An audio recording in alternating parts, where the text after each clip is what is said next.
A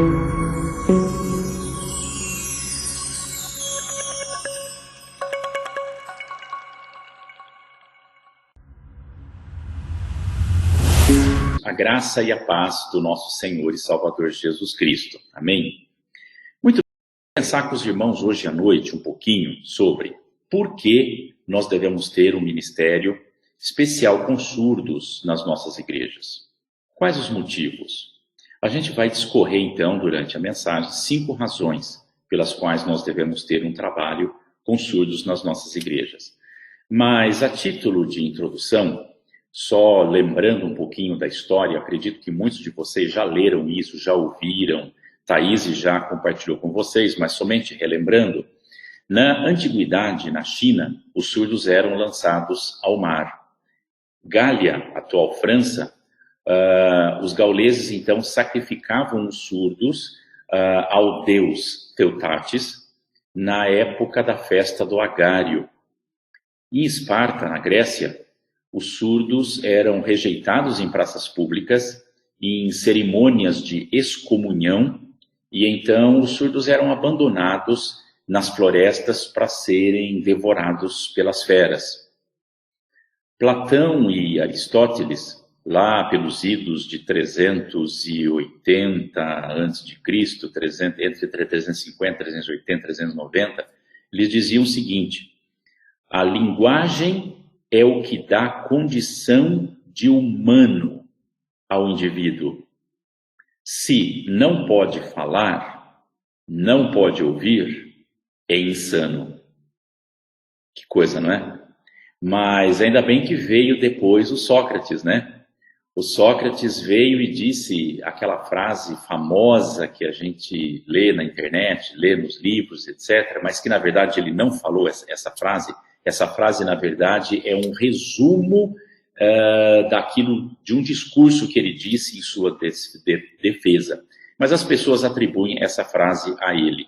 Tudo o que sei é que nada sei. E, na verdade, a gente nada sabe mesmo sobre nada. Não é? A gente está apenas tocando alguma coisa, apenas começando algumas coisas. Então, a profundidade de tudo isso a gente não conhece, especialmente em relação ao Ministério com Surdos, que tudo isso ainda é muito novo aqui no Brasil, ainda é muito incipiente ainda, não é? Continuando a história, agora já muito mais recente, em Roma, inicialmente os surdos que não falavam, não tinham o direito legal às coisas. Não podiam, por exemplo, fazer testamentos. Os surdos precisavam de um curador para isso, para todos os seus negócios. Os surdos eram considerados incapazes de gerenciar os seus atos. Os surdos perdiam a condição de ser humano e eram confundidos muitas vezes com o retardado. Vindo mais recentemente, já no Código Justiniano, lá de Roma mesmo, 483 mais ou menos depois de Cristo, então se começou a distinguir os graus de deficiência auditiva. Mas aos nati-surdos, ou seja, aqueles que já nasceram surdos, eles diziam que não poderiam ser educados. A Igreja Católica, e aqui não é absolutamente nenhuma crítica à Igreja Católica, não, de forma nenhuma, mas de uma forma bastante respeitosa, eu quero dizer aqui, talvez até pela ignorância das pessoas daquela época, a Igreja Católica na Idade Média realmente acreditava que os surdos não tinham alma. Por isso, não poderiam ser considerados como pessoas.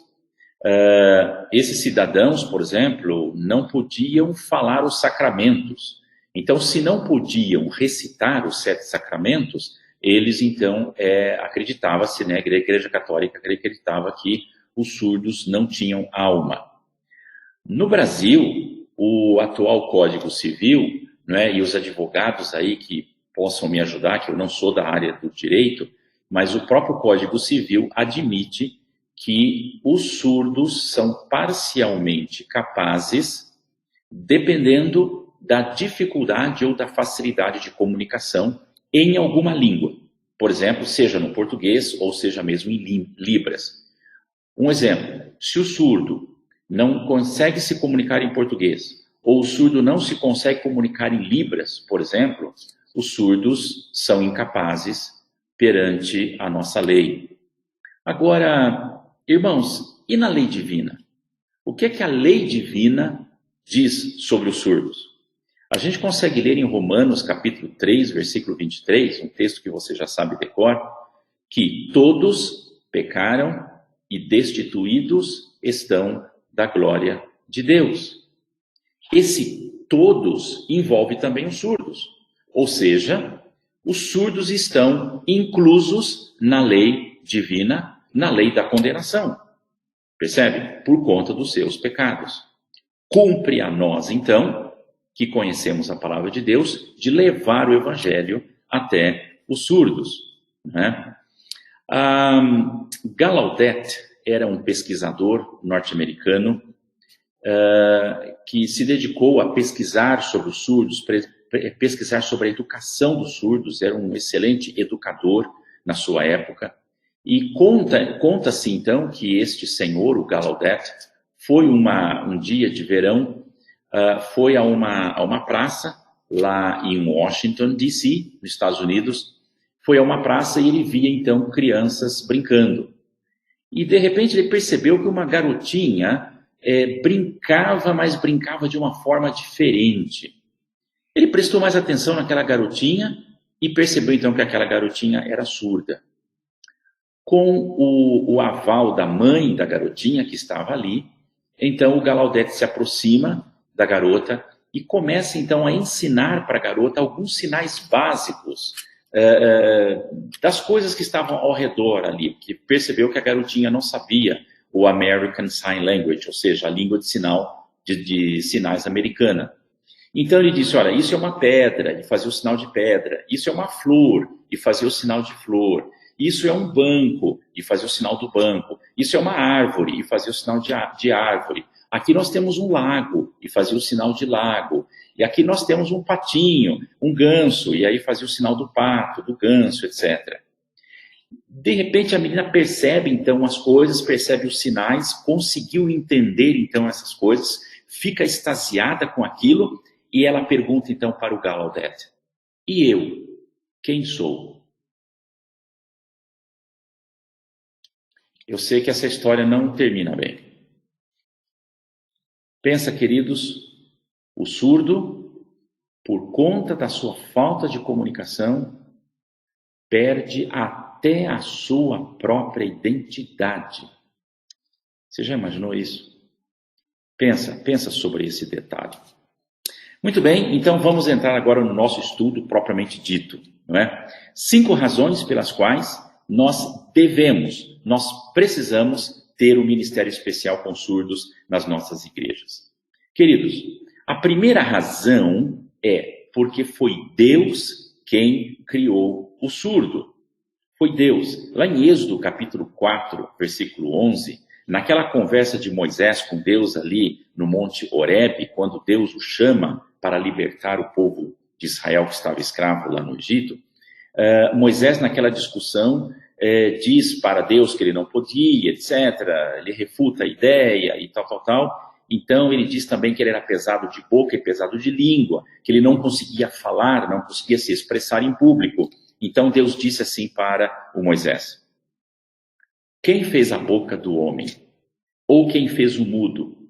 Ou o surdo? Ou o que vê? Ou o cego? Não sou eu o Senhor? Queridos, se Deus fez o surdo, se Deus fez aquele que não pode falar, se Deus fez o cadeirante, se Deus fez o portador de síndrome de Down, se Deus fez o paraplégico, se Deus fez esses deficientes todos, eu tenho certeza, meus queridos, que Deus tem um plano na vida deles. Até temos um velho hino, né? Que Deus tem um plano para cada criatura. E realmente tem. E aí eu vou contar algumas histórias aqui que podem ilustrar essas coisas. Coisas que a gente vai colecionando durante o nosso tempo de ministério. Eu estava em Goiânia alguns anos atrás, há vários anos atrás, eu estava em Goiânia, ministrando num acampamento, um acampamento de surdos. E lá naquele acampamento chegou um jovenzinho, um adolescentezinho, que foi trazido de uma fazenda, de uma roça ali da região, chamava-se Márcio. Aquele jovenzinho não sabia português, não sabia falar, se comunicar, não sabia língua de sinais, nada, absolutamente nada. Criado no meio do mato, sem nenhuma condição de comunicação. Demos, então, o amparo para ele, o apoio para ele, etc. E os surdos ajudaram muito, os surdos que já têm uma certa mais experiência, ele pôde ajudar o Márcio. E lá pelas tantas do acampamento, os surdos estavam ensinando a diferença entre céu e inferno, entre Deus e diabo, entre o bem e o mal, entre o santo e o pecador, o salvo e o perdido. Então estavam ensinando essas coisas básicas para os surdos, para aquele surdo chamado Márcio. E então o Márcio, lá pelas tantas, ele compreende, parece que dá um insight nele, ele compreende, então aquilo brilha nele, e ele fala, o céu é maravilhoso, não é? O céu é como esse acampamento aqui, não é? Queridos, por que é que o Márcio disse isso? Isso eu comecei a pensar depois. Veja, o Márcio viveu uma vida de exclusão total, mergulhado num silêncio profundo, incomunicável com o mundo que o rodeava. Em determinado ponto da sua vida, ele vai até o acampamento, ele é acolhido, ele é abraçado, ele é amparado, ele é valorizado. As pessoas prestam atenção nele, as pessoas dão atenção para ele, e ele se sente tão bem, tão em casa, tão no seu habitat ali agora, com essa descoberta maravilhosa ali naquele acampamento, e ele se sente tão assim bem ali, que ele faz uma comparação do acampamento de surdos com o céu. Percebe? Deus tem um plano para cada criatura, queridos. Aquele menino, ao final daqueles dias de acampamento, ele se converte, aceita o Senhor Jesus como Salvador. Ele volta para o sítio, conversa com a família, demonstra o interesse de aprender mais. Ele dá um jeito no meio da família, dos parentes, etc. Muda-se então para Goiânia, ele vai para a escola, ele é alfabetizado, ele faz então o curso básico, etc. Chega até a fazer o colegial, naqueles cursos de madureza, aqueles cursos, né, simplificados, né? Termina o colegial e entra na faculdade teológica. Deus o chama para ser ministro de Deus. Ele forma-se pastor. E hoje ele exerce o ministério junto aos surdos, numa das igrejas batistas do Rio de Janeiro. Pastor Márcio, meu amigo, meu filho na fé.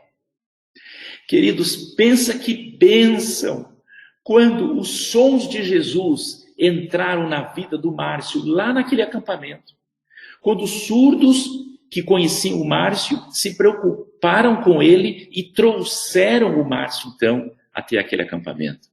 Que bênção, queridos. Deus tem um plano para cada criatura. Deus tem um plano para os surdos também. Deus tem um plano para cada surdos aí de Alagoinhas, queridos. Pensa nisso. Primeira razão, porque foi Deus quem criou os surdos. A segunda razão pela qual nós devemos ter um ministério especial com surdos nas nossas igrejas é porque é mandamento do Senhor. Simples assim. Levítico capítulo 19, versículo 14, diz o seguinte: não amaldiçoarás ao surdo, nem porás tropeço diante do cego, mas temerás o teu Deus. Eu sou o Senhor. Queridos, eu entendo que a Bíblia é um livro binário. O que são números binários? 0 e 1. E aí a Thaís vai ter um pouco de dificuldade de explicar, não é? Números binários na matemática, tá? 0 e 1. Com essa, nós podemos fazer cálculos matemáticos em qualquer base matemática. Por exemplo, a matemática que nós mais utilizamos no dia a dia é a matemática na base 10. Ou seja, são 10 posições numéricas de 0 até 9, onde nós construímos os números e nós construímos, então, os cálculos matemáticos. Mas, por exemplo, as calculadoras eletrônicas não são assim. As calculadoras eletrônicas só entendem os números na base 2, 0 e 1, números binários. E eu digo que a Bíblia é um livro binário.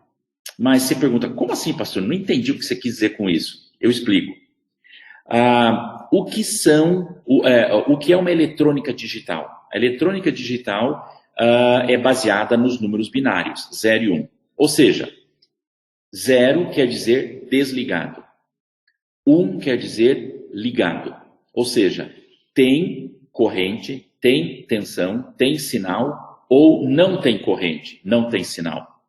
E as calculadoras eletrônicas funcionam dessa forma. Celular, o teclado, muitos dos instrumentos, computadores, funcionam na base digital. Dois dígitos, 0 e 1, ligado e desligado. Eu vou exemplificar mais fácil ainda. O que seria o 0? Sabe o interruptor da lâmpada? 0 quer dizer desligado, lâmpada apagada. 1 quer dizer ligado. Passa-se a corrente elétrica pelos fios, chega até a lâmpada e acende a lâmpada. Então isso é 1, é ligado. 0 e 1, ligado, desligado. A Bíblia trabalha da mesma forma, queridos. Sabe por quê? Deus, diabo. Céu, inferno. Santo, pecador. Salvo, perdido. Percebeu? Olha só, se a palavra de Deus diz aqui em Levítico 19:14 que nós não podemos amaldiçoar ao surdo, ele está dizendo, na verdade, o seguinte, que nós precisamos abençoar o surdo. E qual é a maior bênção que nós podemos levar ao surdo? A Bíblia, a palavra de Deus. Percebeu, queridos? Portanto, nós devemos abençoar ao surdo como? Com a palavra de Deus. Terceira razão pela qual nós devemos ter um trabalho especial com surdos nas nossas igrejas é porque foi Jesus quem iniciou o ministério com surdos. Ah, pastor, mas aí você forçou. Espera aí, calma. Lá em Marcos, capítulo 7, versículo 32 a 35, diz o seguinte: trouxeram a Jesus um surdo que falava dificilmente e rogaram-lhe que pusesse a mão sobre ele. E Jesus, tirando aquele surdo à parte de entre a multidão, pôs-lhe os dedos nos ouvidos e lhe tocou, e cuspindo, tocou a língua com saliva. Levantando os olhos aos céus, suspirou e disse: Efatá, que quer dizer, abre-te. E logo se lhe abriram os ouvidos, e a prisão da língua se desfez, e falava perfeitamente.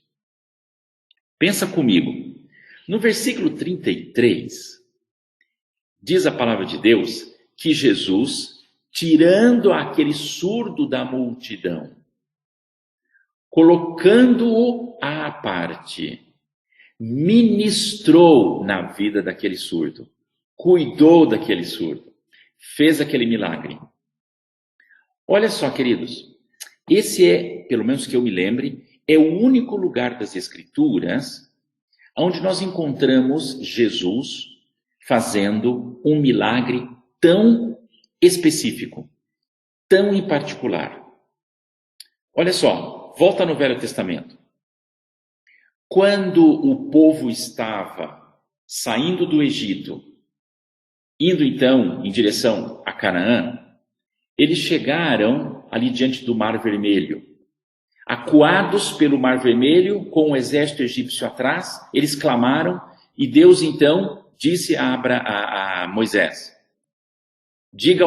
estende a tua vara sobre o mar e diga ao povo que marche. A palavra de Deus diz que o mar se abriu e eles passaram. Ou seja, um milagre feito no coletivo.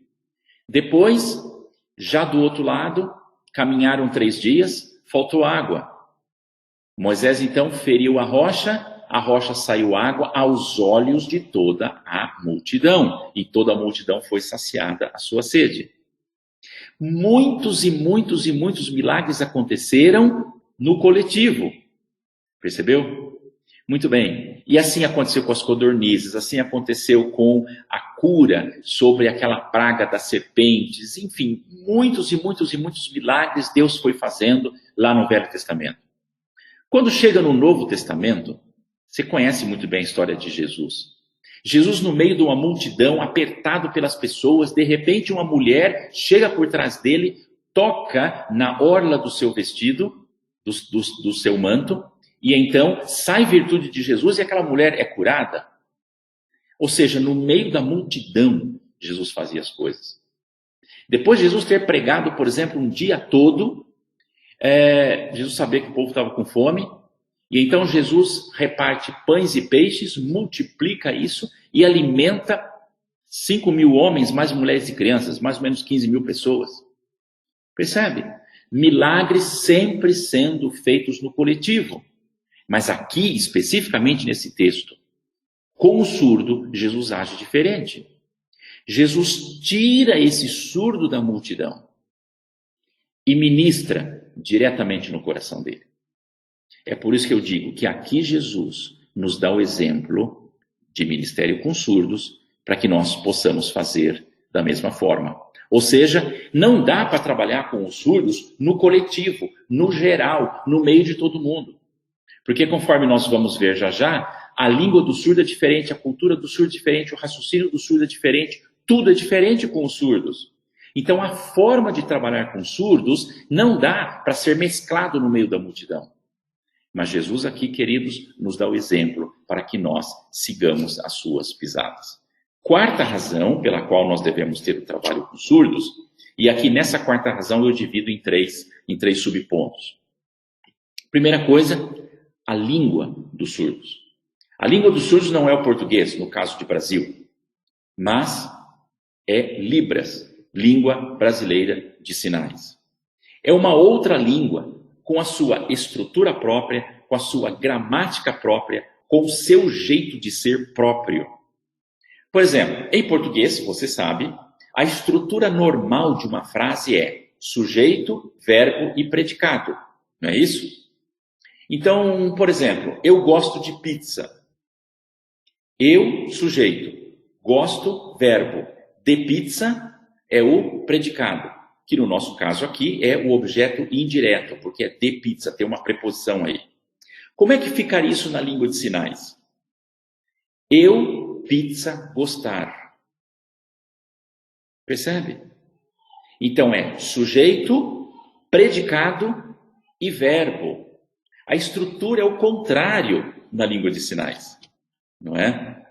Pensa, queridos, uma vez nós estávamos indo para a igreja, enquanto eu pastoreava aqui em Campinas, a primeira igreja batista de surdos do Brasil, e então encontramos uma moça surda na rua. Eu parei o carro, abaixei o vidro, falei, como vai, tudo bem, tal coisa, e aí a surda perguntou assim, tem Jesus vivo hoje?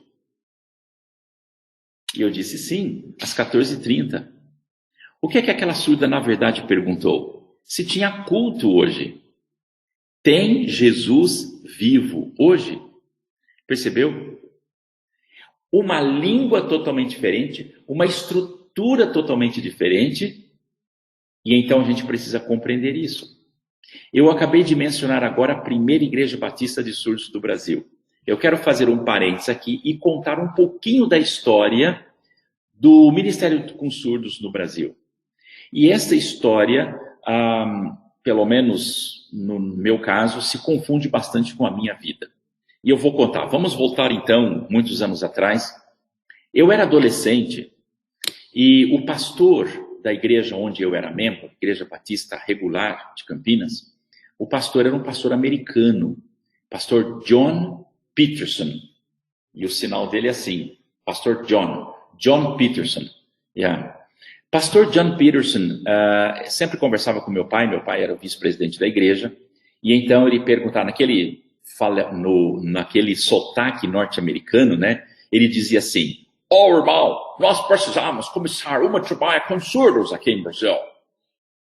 E eu era adolescente e eu ficava me perguntando, que será que é esse negócio de trabalho com surdos? O que será que é surdo? Aquele que não ouve e tal, mas não entendia. Passaram-se alguns anos, veio nos ajudar também nessa mesma igreja uma outra missionária norte-americana que anteriormente morava em Detroit, já tinha tido algum contato com surdos lá em Detroit, e ela veio aqui para Campinas, filiou-se à nossa igreja, para ajudar com música, com coral, também no Ministério de Crianças, etc. E John Peterson, então, sempre perguntava para essa missionária, o nome dela era Marilyn. Marilyn, o sinal dela é assim, ó, a Marilyn. A Marilyn, Marilyn, você precisa começar um trabalho com surdos aqui em Brasil. Lá nos Estados Unidos você também tinha um trabalho lá na sua igreja, e aqui você não está fazendo nada nesse coisa de surdos. E nós precisamos começar um trabalho assim com surdos. A Marilyn, então, não, mas eu não sei, não tenho tempo, estou muito ocupada com as coisas que já faço dentro da igreja, e etc. Então, enfim, ia empurrando as coisas. Mas olha como Deus é, queridos. Deus é tremendo, Deus faz umas coisas incríveis. Passaram-se alguns anos, e essa parte da história eu não sei direito como foi, mas, enfim, veio ser hospedado na casa da Marilyn um casal de surdos americano. Um casal já meio velhinho já. O casal, o homem chamava John, que eu não me lembro o sinal dele, e a Cherry. John e Cherry vieram então e foram hospedados na casa da Marilyn. Anteriormente não se conheciam, mas então, enfim, Deus faz as coisas, não é? E aí foram então e ficaram hospedados na casa da Marilyn. Eles conversavam, os surdos americanos então falavam um pouco do inglês, então conversou com a Marilyn e disse, Marilyn, você precisa começar um trabalho com surdos aqui no Brasil, especialmente aqui em Campinas. A Marilyn disse, mas eu nunca vi surdos aqui no Brasil, acho que aqui no Brasil nem tem surdos. A Cherry disse, mas o quê? Eu conheço surdos aqui em Campinas. A Marilyn disse assim, você está brincando, você mora lá nos Estados Unidos e como assim você conhece surdos aqui? Ela disse, eu já vim no Brasil muitas vezes e eu sou surda, né? Então, olha só, quando você encontra o primeiro surdo, é impressionante como outros surdos já começam a aparecer. É por isso que Thaís, rapidamente, quando ela localizou o primeiro surdo lá em Alagoinhas, não é? Logo ela encontrou o amigo daquele surdo, encontrou o amigo do amigo, encontrou o amigo do amigo do amigo, e assim logo tinha 8, 10, 12 surdos já junto com Thaís. Percebeu? Um surdo sempre conhece outros surdos, não é? Pois é. E aí a Cherry disse para Marilyn assim, olha, eu me lembro mais ou menos que em Campinas existe uma reunião grande de surdos em algum lugar no centro da cidade. É numa loja de fliperama, de brinquedos eletrônicos. Se eu não me engano, é sexta-feira que é essa reunião dos surdos, onde os surdos vão para lá, enchem a loja de surdos e ali eles ficam brincando de fliperama, jogando jogos eletrônicos, etc. ali, não é? Como se fosse uma casa assim de coisas. Naquela época não tinha computadores, né? Tinha umas mesas grandes, mas chamava fliperama naquela época. É um outro sistema eletrônico de fazer jogos eletrônicos. E então, eles disse, bom, vamos tentar, né? E ela falou assim, eu sei que ficava perto de uma padaria, perto de uma esquina famosa, alguma coisa assim. E aí a Marilyn falou assim, tá bom, vamos pegar o carro e vamos procurar então esse lugar.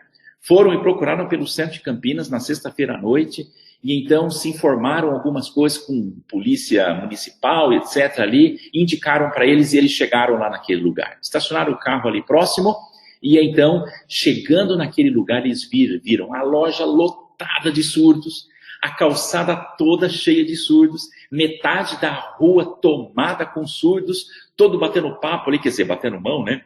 Não é? Então, ali naquela conversa toda. E então, quando eles chegam ali naquela loja, gente, os surdos mais antigos que conheciam a Cherry, que alegria! Cherry e John aqui de novo em Campinas, faz muitos anos que a gente não vê vocês e tal, e abraçam e tal, aquele negócio, aquela festa, não é? E essa aqui do seu lado, quem é? Essa é a Marilyn, minha amiga, a Marilyn. E você sabe sinais? A Marilyn, ops, não sei sinais na língua brasileira. Nesse ponto, queridos, o Espírito Santo toca o coração da Marilyn.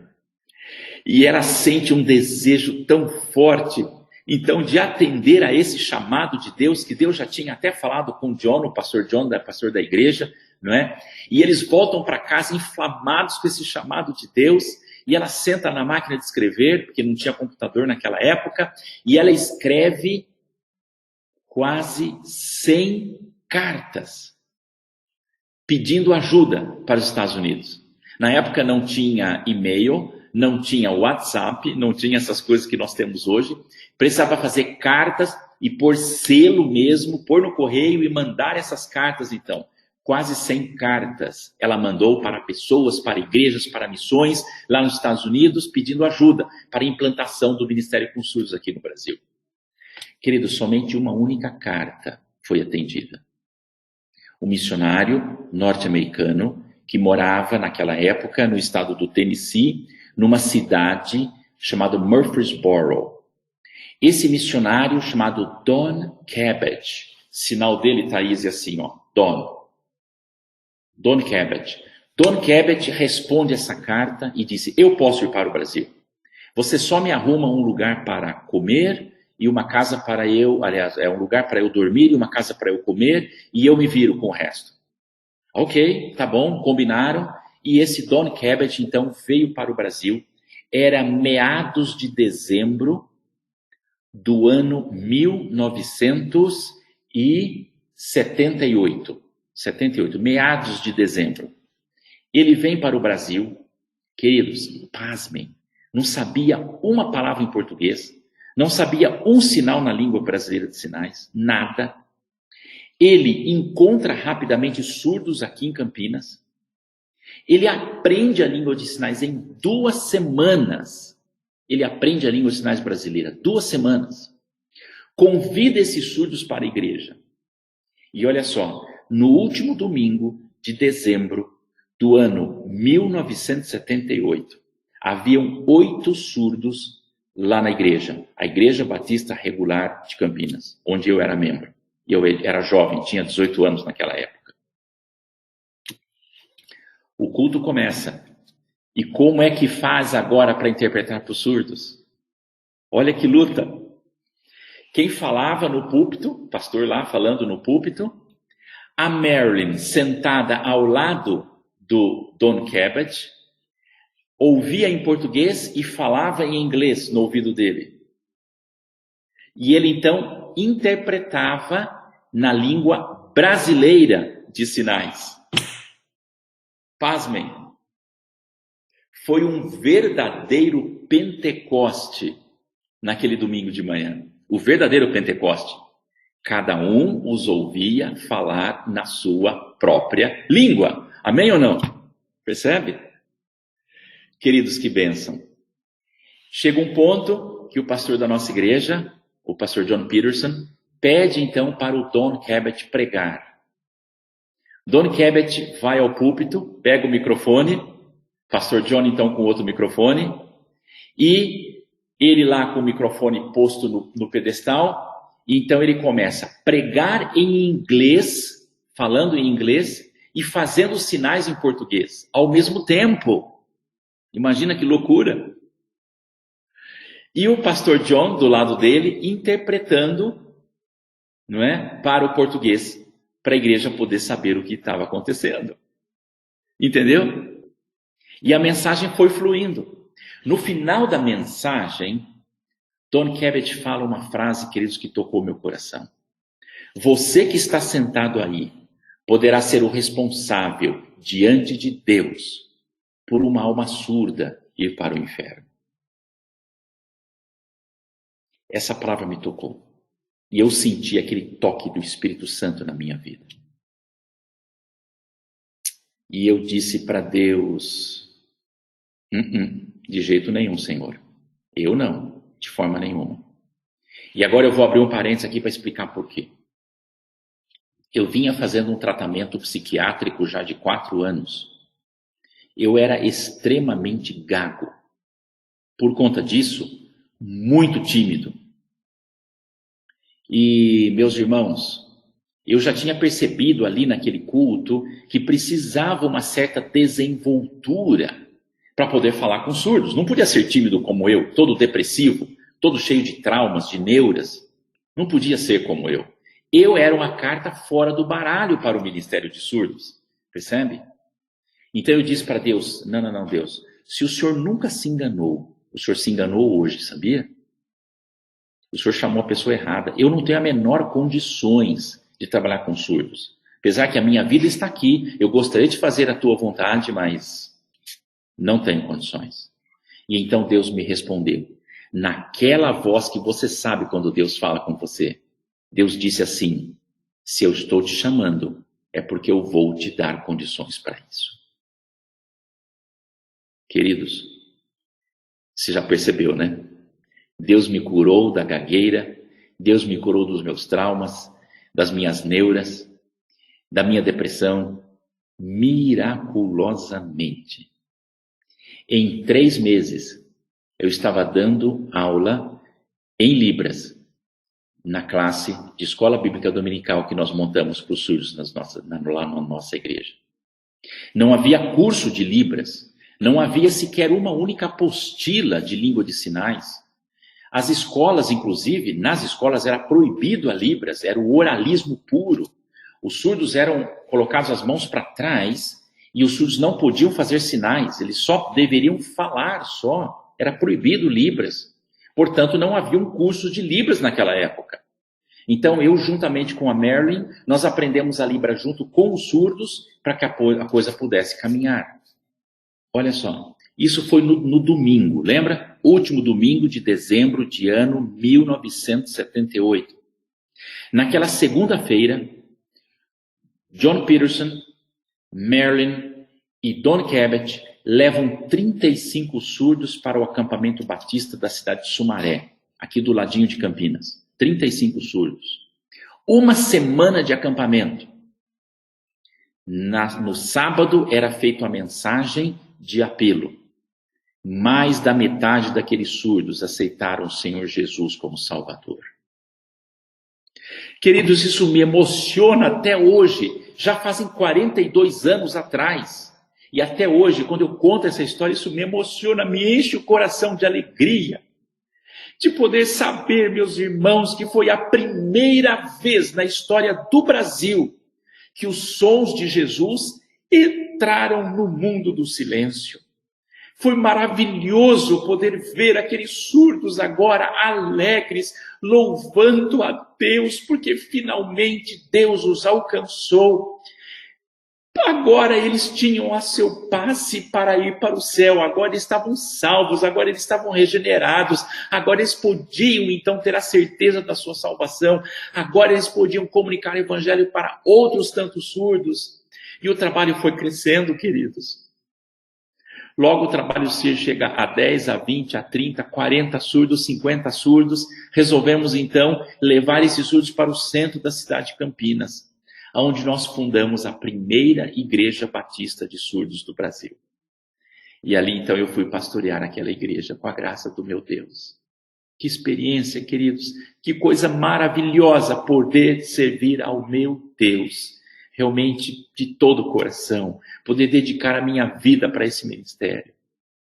De Campinas, o trabalho também se expandiu para São Paulo, para Rio de Janeiro, depois para Porto Alegre, depois para Manaus, e depois para Fortaleza, depois para Belém, para Natal, etc., Fortaleza, Salvador, enfim, o trabalho chega até Alagoinhas, através de Thaís, queridos, olha que bênção!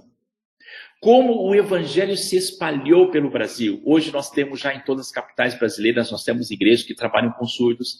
Nos interiores, muitas, milhares de igrejas que já trabalham com surdos já. Mas ainda falta muita coisa. Muita terra ainda falta ser possuída, queridos, nesse ministério de surdos. Não é? Queridos, eu preciso resumir, eu tenho muito mais coisa para falar, mas eu preciso cortar algumas coisas aqui. Conforme eu estava dizendo, a língua de sinais é uma outra língua, é uma outra estrutura, uma outra característica, uma característica própria dela. Exemplo, tem coisas, por exemplo, que na língua de sinais você não tem como dizer. Eu vou dizer uma palavra em português, uma frase em português. Tinha muito pouco trabalho hoje. Se eu fizer a língua de sinais literal, eu tinha muito pouco trabalho hoje. Na língua de sinais não faz sentido. Não faz sentido. Pense, Thaís, deixa eu fazer os sinais aqui agora, né?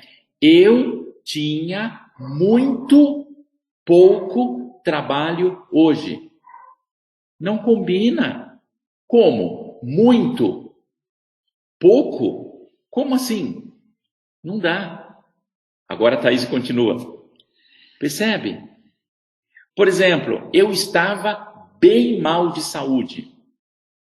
Como eu posso dizer se eu estava bem ou estava mal? Eu estava bem mal de saúde.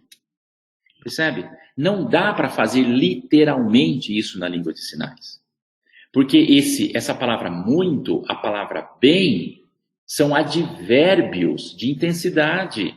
E na língua de sinais não funciona isso. Você tem que dar expressões, e a Thaís vai ensinar isso depois no curso de vocês, né? São as expressões, né, corporofaciais que você vai dar esse superlativo. Expressões, por exemplo, como dar tudo de mão beijada. Uma vez, uma surda que estava vendo uma palestra de uma pessoa, e uma surda era bem oralizada, não é? E essa surda lia bem os lábios, e ela leu então a pessoa palestrante dizendo, dar tudo de mão beijada. Ela me perguntou, mas como mão beijada? Vai beija a mão como? Por quê? Percebe? Então são expressões típicas do português que você não tem uma correlação na língua de sinais. Você diz, por exemplo, aquele lugar é boca quente. Como boca quente? Boca quente? Não dá certo na língua de sinais isso. Para o surdo não faz sentido, não é? E vamos seguindo mais ainda. A comunicação gestual, você pode dividir basicamente a comunicação gestual, isso Thaís vai ensinar muito bem no curso, em, por exemplo, primeira forma de comunicação, a dactilogia ou dactilologia. São os sinais feitos através da posição dos dedos, que, por exemplo, é o alfabeto que Thaís já está ensinando para vocês. A, B, C, D, E, F, G. Percebe? Você articula sinais apenas mudando a posição dos dedos. Não existe praticamente movimento de mão, mas somente de dedos. Por exemplo, o A, por exemplo, o B, por exemplo, o C. Você vai mudando o jeito, você vai mudando a posição dos dedos e você vai articulando os sinais, o alfabeto, por exemplo. Tá? Então isso chama-se dactilogia ou dactilologia. Depois nós temos a língua de sinais mesmo, propriamente dita, né? Que é mais ou menos um sinal para cada ideia, para cada pensamento, para cada expressão.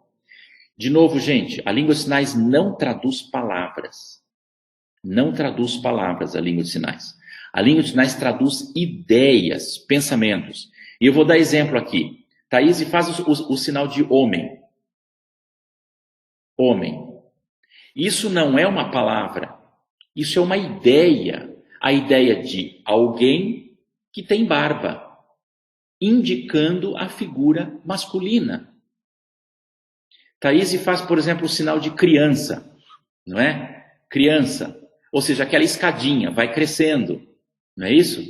Pois é. Esse sinal, então, indica não uma palavra criança, mas a ideia de pessoa ainda pequeno, em fase de crescimento, criança. Não é? E depois, a terceira forma é a mímica, ou os gestos todos, não é? Indicando, então, por exemplo, uma teatralização daquilo que você quer dizer. São expressões corporofaciais, espaciais, de movimentos, aonde você transmite essas ideias para os surdos. Tudo isso você vai aprender com Thaís aí no curso que ela vai começar agora em breve. Muito bem, segundo ponto então do nosso ponto 4 aqui é o raciocínio do surdo. Os surdos raciocinam de uma forma muito diferente da nossa. O surdo tem a sua própria forma de pensar. Os psicólogos afirmam que o conhecimento é a base do raciocínio. Ou seja, quanto mais se sabe, melhor se consegue raciocinar. E agora vejam você, uma criança com seus 2 anos, mais ou menos, quando ele adquire a fala, até seus 3, 4 anos, passa por aquela fase do porquê. A criança pergunta por quê em todo o tempo. Por quê? Né? Menino, vai tomar banho. Por quê? Precisa cortar a unha. Por quê? Não pode pisar no frio, nesse chão frio, descalço. Não pode. Por quê? Você precisa se alimentar bem. Por quê? E sempre por quê? Agora eu te pergunto, por que a criança pergunta tantos porquês? E eu vou te responder. A criança agora está se levantando da guarda do seu berço. Ela está tomando contato com esse mundo imenso de coisas. E ela quer agora aprender as coisas muito rápido. Ela está tendo insights a todo momento. E ela então agora precisa entender e compreender esse mundo que a rodeia. Não é? Agora veja, queridos, como é que fica então o surdo? O surdo também tem todos esses porquês, mas ele não consegue se comunicar efetivamente com seus pais, com seus familiares, porque na maioria dos casos os pais não sabem a língua de sinais, os pais não ensinam a língua de sinais para os filhos. E estes porquês na mente do surdo não respondidos, esses porquês são levados da infância, adolescência, a juventude, a fase adulta, criando lacunas de conhecimento na mente do surdo. E estas lacunas de conhecimento ocasionam, proporcionam, provocam no surdo uma outra forma de pensar. Tá claro isso, queridos? Muito bem. Eu tenho uma coleção de revistas muito antigas aqui, chamada Língua de Sinais, e na revista número 1, ela traz o seguinte de uma das pesquisadoras ali da língua de sinais. O surdo não tem distúrbio intelectual, mas sim um atraso no desenvolvimento cognitivo devido à grande barreira da comunicação. Percebeu? O surdo compreende melhor o concreto ao abstrato. Aquilo que ele pode tocar, aquilo que ele pode ver, aquilo que ele pode perceber concretamente. Isso ele compreende mais. E aí eu vou contar mais uma história para você. Numa das cidades do interior aqui de São Paulo, instalamos o Ministério com Surdos ali, e num determinado dia, depois que o Ministério já estava andando, um surdo lá, que aliás, o surdo muito bem oralizado, ele conhecia muito bem, o sinal dele é assim, o sinal desse surdo é assim, aqui. O nome dele é Liu. O Liu pergunta para a líder do Ministério de Surdos: escuta, no futuro, quando eu velho, meu coração problema, eu vai médico, aí médico põe aquele monte de fios aqui no coração, liga no aparelho, e aí aquele gráfico todo, e aí o médico olha o resultado do exame, e aí ele vê o seguinte: ruim, coração problema, precisa trocar coração. Aí eu entro na fila do transplante, chega o meu dia, abre aqui, abre tudo, tira coração velho, joga fora, põe coração novo no lugar, costura tudo, e eu pergunto: preciso aceitar Jesus de novo? Queridos, eu te pergunto, o Liu estava errado de fazer essa pergunta? Sempre foi falado para o Liu o seguinte: coração mole, coração duro, coração limpo, coração sujo. Precisa aceitar Jesus no coração. Jesus entra no coração. Então, olha, se você precisar fazer um transplante, procure um doador já salvo, sabia? É brincadeira. Queridos, percebe como o surdo leva tudo no concreto? O abstrato para o surdo é muito complicado para ele compreender todas essas coisas. Muito bem. Ponto 4.3. A cultura dos surdos. A cultura dos surdos também é diferente da nossa. Sabe por quê? Os antropólogos afirmam que o principal fator determinante de uma cultura é a língua desse povo. Porque é na língua do povo que se passam os conhecimentos. É na língua desse povo que se contam as histórias. É na língua desse povo que se transmite o conhecimento. É na língua desse povo que você passa a cultura de geração a geração. Percebeu? E eu vou dar um exemplo aqui. Como que a língua interfere na cultura. Como que é, por exemplo, em inglês, a palavra aposentado? Você lembra? É retired. Ou seja, você trabalha a vida toda, quando chega num determinado ponto da sua vida, você se retira daquele trabalho, você vai desenvolver alguma outra coisa, você se aposenta. Como que é a palavra aposentado, por exemplo, em espanhol? Não é jubilado, com J, jubilado, com J, jubilado, isso. Jubilado em espanhol. Pois é, qual que é a ideia do jubilado? O sujeito trabalha um monte de anos, etc. Quando ele chega numa determinada fase da sua vida, ele faz uma jubilação, uma festa, uma jubilação. E ele sai, então, daquele ambiente de trabalho e vai se dedicar, então, para outra coisa na sua vida. E a palavra em português, como é que é esse aposentado? Por que aposentado? E eu fiquei com esse pensamento na minha cabeça e não sabia por quê. Uma determinada época eu fui fazer uma série de conferências numa cidade do Mato Grosso do Sul, lá em Dourados. Thaís, Dourados é assim, ó. Dourados. Cidade de Dourados, Mato Grosso do Sul. Fui fazer uma série de conferências na primeira igreja batista lá. E na ocasião o pastor José Carlos era o pastor da igreja, um pastor já meio idoso. E pastor José Carlos já tinha sido missionário da Junta de Missões Mundiais em Portugal, há muitos anos atrás.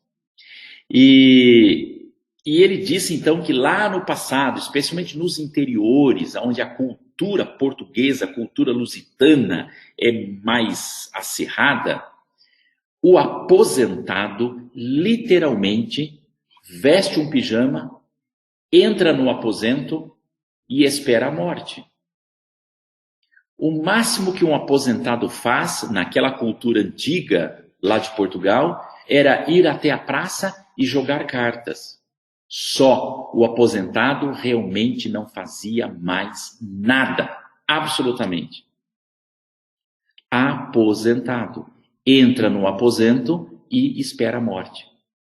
Percebe, queridos, como então a língua interfere na cultura?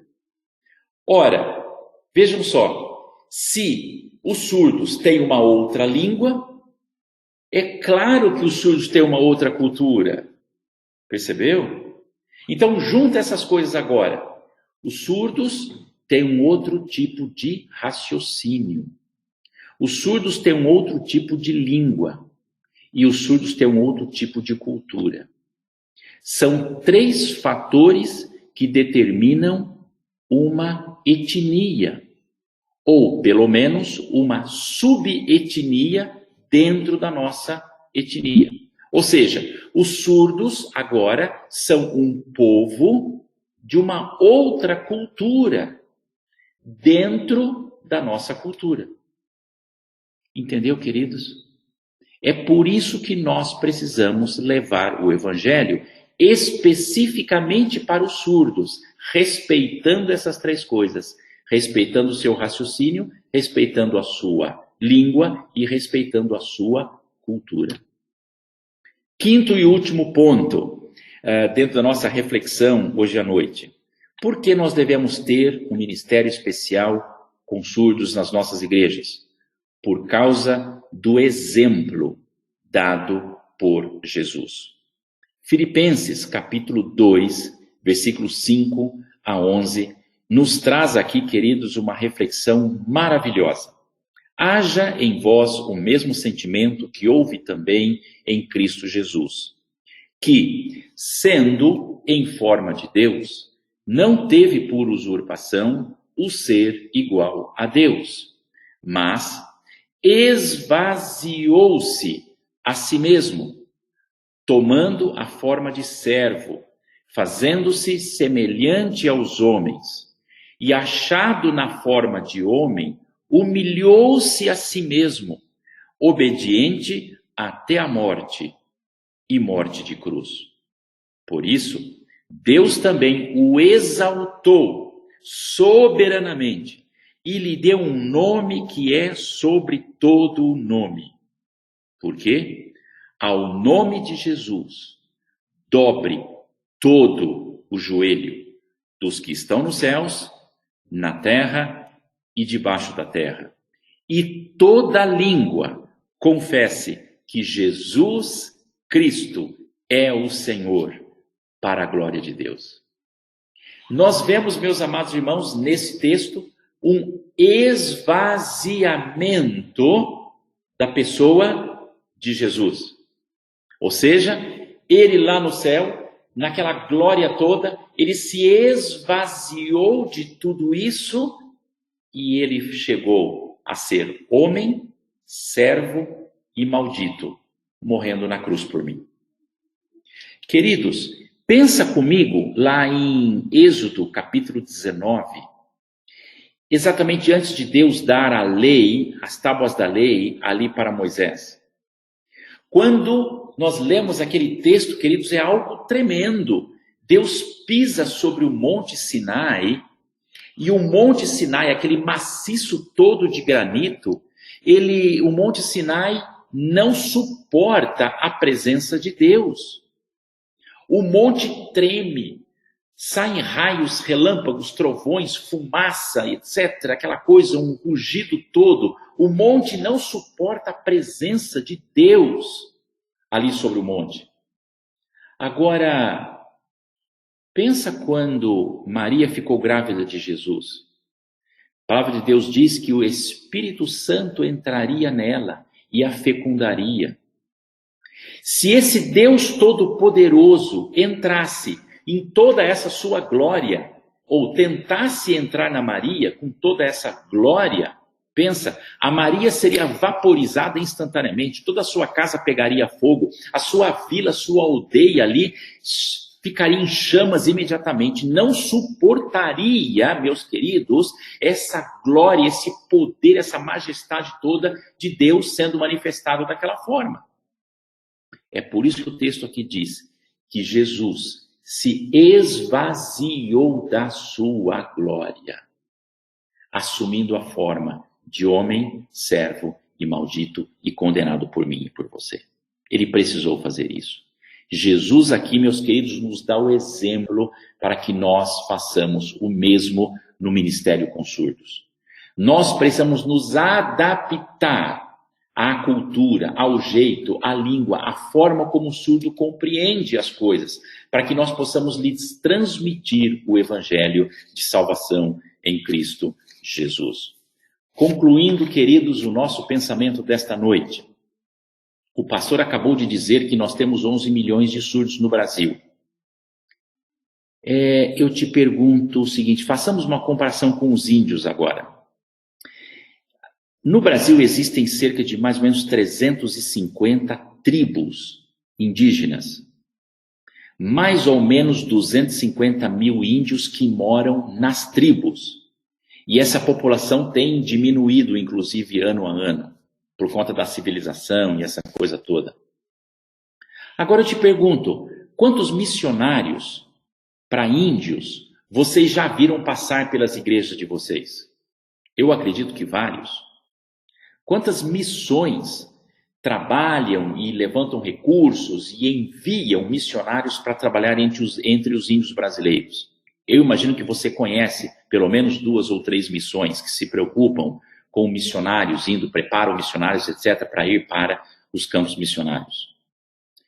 Por exemplo, seminários que trabalham especificamente treinando pessoas para o ministério com índios.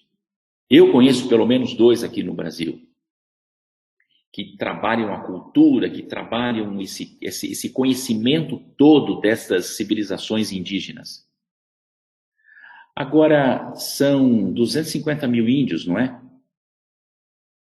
E eu te pergunto agora, quantas missões preparam missionários para trabalhar entre os surdos? Lembra? É um povo de uma outra língua, uma outra cultura e uma outra forma de pensar.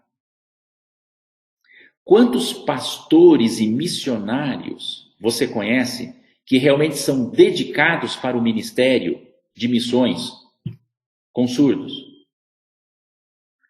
Quantos seminários existem no Brasil preparando, ensinando seus alunos como evangelizar os surdos, preparando missionários e pastores para trabalhar no meio dos surdos? Eu não conheço nenhum especificamente. Tem uma ou outra matéria ali no seminário, mas seminários mesmo específicos eu não conheço nenhum. 11 milhões de surdos. Uma outra língua, uma outra cultura, um outro raciocínio. Contra 250 mil índios. Você percebeu a carência desproposital entre estas etnias? Quanta necessidade, meus irmãos, entre os surdos. E finalizando, eu quero pensar um pouco sobre Romanos capítulo 10, versículo 13 a 15. Mas eu quero fazer aqui uma adaptação, não estou torcendo a Bíblia, não é isso, mas uma adaptação para o ministério de surdos. Veja só, todo aquele que invocar o nome do Senhor será salvo. Como, pois, os surdos invocarão aquele em quem não creram? E como os surdos crerão naquele de quem nunca ouviram, nem viram sinais? E como os surdos ouvirão, se não há quem pregue para eles na língua de sinais? Como está escrito, quão formosas as mãos dos que anunciam coisas boas, dos que trazem alegres novas de salvação. Meus queridos irmãos, eu não quero chegar diante do meu Deus com estas mãos mudas. Eu não quero chegar diante do meu Deus com mãos que se fecharam, braços que se cruzaram. Eu não quero. Mas a minha oração é que através destas mãos, os sons de Jesus possam chegar até o mundo do silêncio. Que através destas mãos, que Deus as use para a honra e para a glória do meu Deus. E que ainda muitas centenas de surdos possam ser ganhos através dessas mãos. Queridos, em nome de Jesus, eu abençoo agora as mãos de Thaís. Eu abençoo as mãos de todos os obreiros com surdos nesse Brasil afora. Que sejam mãos, meus amados irmãos, realmente abençoadas em nome de Jesus. Mãos que possam realmente propagar muito claramente, metaforicamente aqui, em alto e bom som, os sons de salvação dentro desse mundo de 11 milhões de surdos perdidos por esse Brasil afora. Sabe por quê, queridos? Porque Deus tem um plano para cada criatura. Deus tem um propósito para a vida deste surdo, desses 11 milhões de surdos no Brasil. Isaías 29, 18, e com isso eu termino a minha fala. E naquele dia, os surdos ouvirão as palavras do livro, e dentre a escuridão, e dentre as trevas, os olhos do cego verão.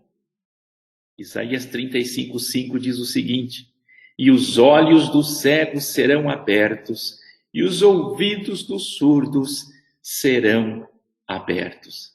Queridos, que bênção, que maravilha lá naquele dia no céu, quando eu e você poderemos ver aqueles surdos que nós levamos a Jesus, tendo os seus ouvidos abertos, tendo a sua língua destravada, e agora eles vão poder ouvir a voz do Senhor Jesus. Agora eles vão poder abrir a sua boca em louvor e adoração ao nosso Deus. Sabe por quê? Porque eu e você fomos usados por Deus para levar o Evangelho de Jesus a esses surdos. Que Deus possa nos abençoar em nome de Jesus. Pai Celestial, obrigado hoje, culto, verdade, aqui, igreja. Muito bom pelo computador. Agradecemos, Deus, pela vida do pastor Adiel. Obrigado pelo convite, obrigado pela vida de Thaís. Pedimos, Senhor, que abençoe cada um de nós, agora, semana, verdade, possamos sempre firme, junto com Deus, caminhando junto com Deus, sempre. Por favor, Deus, abençoa cada um a sua vida. As pessoas que estão enfermas, nós pedimos, ó Deus, que o Senhor as cure em nome de Jesus. Aquelas pessoas que não têm trabalho, né, que estão desempregados, Senhor, por favor, abençoa essas pessoas de verdade, que consigam um trabalho logo. Abençoa a igreja Emmanuel, Senhor Deus, abençoa cada um, abençoa também o Ministério Conselhos, Pai. Nós agradecemos porque hoje nós pudemos mais uma vez compartilhar a Tua palavra com esses irmãos tão amados, tão abençoados. Nós agradecemos por todas as muitas bênçãos que o Senhor tem dado para cada um de nós. E nós te pedimos que o Senhor sempre esteja conosco, nos ajudando de verdade em cada situação. Agradecemos por tudo e nós te pedimos em nome de Jesus. Amém. E agora, que o amor de Deus, o Pai, que a graça salvadora do Senhor Jesus Cristo e que as consolações e o acompanhamento do Espírito Santo seja com todo o povo de Deus, agora e para sempre. E a igreja diz amém.